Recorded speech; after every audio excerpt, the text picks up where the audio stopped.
এক নাসির পাটোয়ারি একটা রাজনৈতিক বক্তব্য দিছে, শুরু হয়ে গেল প্রকাশ্যে হামলা।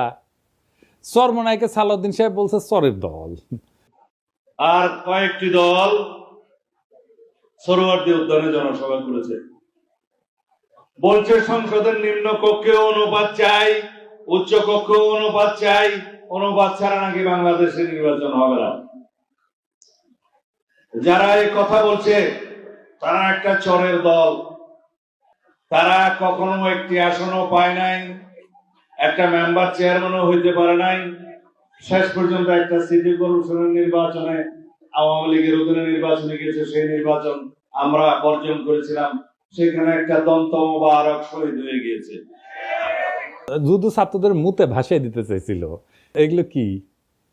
এই কথা বললে একেবারে স্যাট করে উঠলে হবে।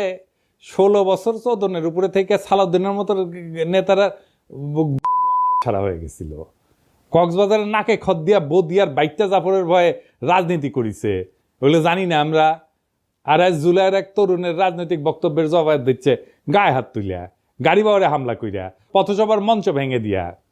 এই বিএনপি বড় বড় নেতারা খুব হুঙ্কার দেয়, কিন্তু শহীদ সালাউদ্দিন কাদের চৌধুরী ফাঁসির পরে সারা দেশে একদিন হরতাল দিতে পারে নাই। চট্টগ্রামে আধা বেলা হরতাল ডেকে দায়িত্ব সারিছিল, এখন এদের র্যাডম বেরিয়েছে, আর্কিলিস হয়ে গেছে। এইসবের পরিণতিকালে খুবই খারাপ হবি। রাজনৈতিক প্রতিপক্ষকে ডিল করা শিখেন, যাদের দয়া পলিটিক্যালে সাহস ফিরে পেয়েছে তাদের কটু কথার সমালোচনা সহ্য করা শিখেন। জুলাই একটা বড় দল, আওয়ামী লীগ আপনাদের চাইতে বড় দল ছিল, ওর দিছে বাচ্চারা, দিল্লি পাঠে দিছে।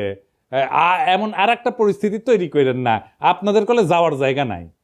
বড় দলের অভিভাবক সুলভ আচরণ হবে, দয়া এবং ভালোবাসা দিয়া। আপনারা নিজেদেরকে রাজনৈতিক প্রতিপক্ষ ভাবেন, মাথায় যদি নিজেদের বয়স্ক মুরব্বী আর তাদের বাচ্চা ভাবেন, তাহলে ভাই আপনারা রাজনীতি করতে পারবেন না।